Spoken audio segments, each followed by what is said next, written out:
Hey, Canucks fans, should the Canucks retool or rebuild? Well, it might depend on what they get back for Bo Horvat. I'm Canuck Clay, and this is my Canucks take on one take. It's Clay's Canucks commentary for Friday, December the 16th. If you're new, here's what you should do. Hit the subscribe button now for daily Canucks insight that's positive, timely, and trustworthy. Thanks to everyone who joined me for my live stream last night. We had a lot of fun. My last live stream in about a week as I go out of town on the weekend, and we went out in style. I gave away a few prizes, including a dinner with yours truly. So congrats to Elfrin, who indeed won that prize. Hopefully he's looking forward to it as opposed to dreading it. I know I'm looking forward to it, but we'll figure that out for the new year. Want to talk quickly about the Canucks, how they practice today in anticipation of their match tomorrow night against the Winnipeg Jets, and then more importantly, talk about rebuild, retool, and the hopeful return for a potential Bo Horvat trade. So the biggest thing about today's practice ahead of tomorrow's game against the Jets is both Brock Besser, who's still sick. Remember, he missed Wednesday's game in Calgary, and Elias Pettersson were missing. So Besser and Pettersson were missing. Boudreau also said that PD was sick, so we don't have to worry about him being injured. But with Tanner Pearson already out and no other extra forwards, it actually led to kind of a weird sort of circumstances. So I'm going to just read these because, or tell you guys these lines, but do not read anything into these until tomorrow. So Miller took Pettersson's spot between the two Russians, Mikheyev and Kuzmenko. So then that left Horvat with Lazar and Niels Hoglander, Sheldon Dries, Garland, and Dakota Joshua. So they moved Hoglander up.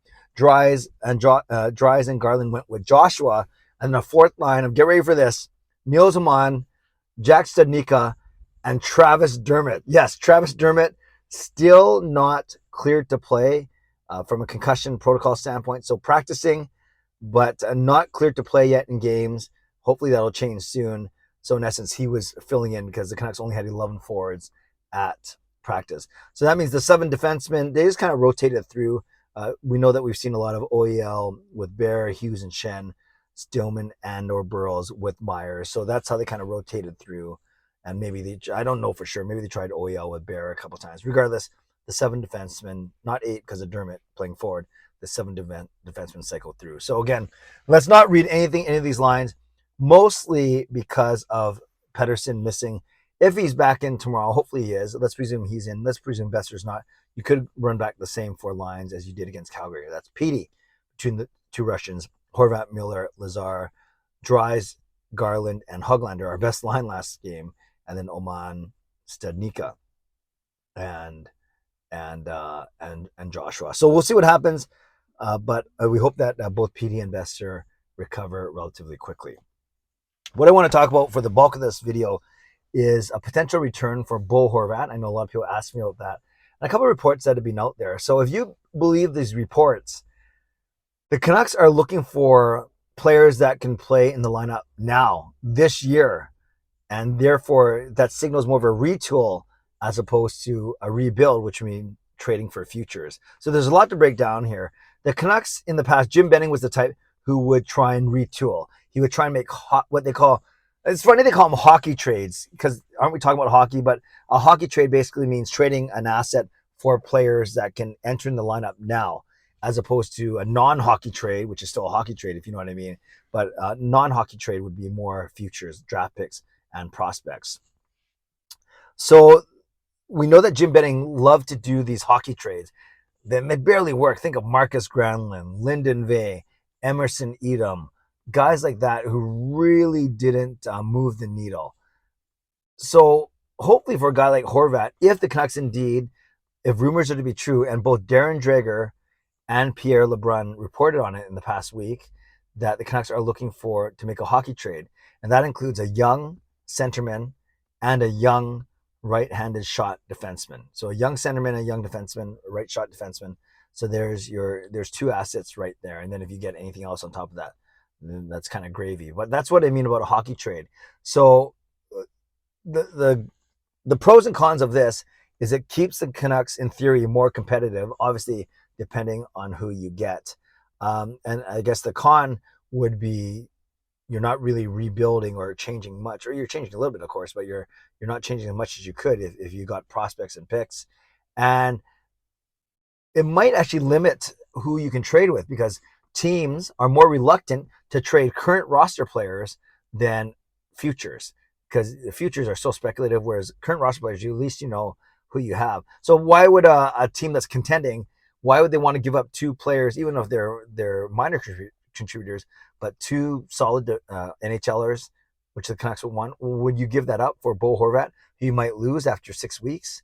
So that's the tricky thing. That's why it's trickier to trade for, make a hockey trade, current roster players, than to trade for prospects and picks.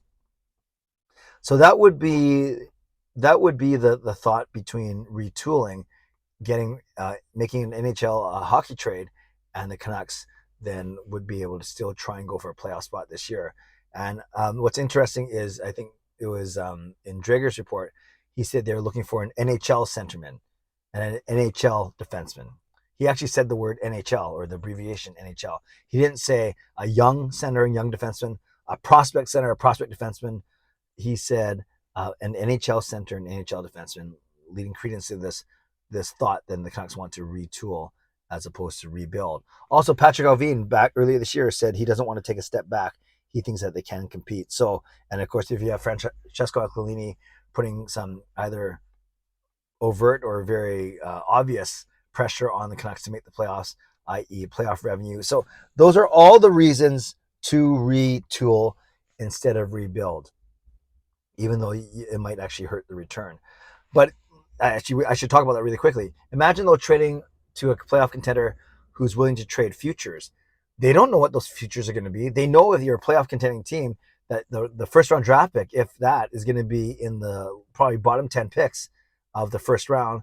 So you're not really worried about giving up a lottery pick. So that's why it's easier for opposing GMs to make a trade for futures. And then you might think you get more. Maybe you get a couple of draft picks and a couple of prospects, or a couple of prospects and one draft pick. So all to say, you'll likely get more in assets if you trade for futures. GMs are willing to give that up, but then you're not seeing an immediate impact on your team for 2, 3, 4 years down the road. And if you're impatient, if you want playoff revenue, all those things I just talked about, then that's obviously going to be the least appealing way to go. Now, as much as I love going to playoff games, as much as I spend time, energy, and money on this team, and I want to see them win now, I do realize that the smarter move, although the more patient move would be, and the more big picture move would be, to move Horvat for futures as opposed to current roster players. But again, then you get into, is this fan base ready for a rebuild? Or maybe you're saying, yeah, Clay, we haven't had a proper rebuild. We tried to do a retool on the fly, it didn't work. So why would a second retool work? So, and then you might think we should do a proper rebuild, even if it sets us back 2 or 3 years. But then are you wasting the prime years of Pettersson, Hughes, Demko? So you guys know all these arguments. We've talked about this ad nauseum on this channel before, but I want to give you a chance to express your opinion, and maybe do it vis-a-vis the thoughts of the return for Bo Horvat in a potential trade. And obviously I've set this whole vlog up in a way that what they get back for Horvat, if they do trade him, is basically going to signal if the Canucks are ready for a full rebuild, or they're simply going to retool on the fly. Let me know what you want to happen, and let me know what you think is going to happen, and they may not be the same answer. Shout out to my sponsors, Vancity Experts Real Estate, Perform and Transform, Personal Training, Weight Loss. Thank you, legendary Lucas Gates, legendary Justin Credible, legendary Andrew Chang, Hall of Fame and franchise members. And thanks to all of you for continuing to support me on this channel. As always, stay safe. Oh, by the way, I'm selling a pair of tickets to Canucks Jets tomorrow.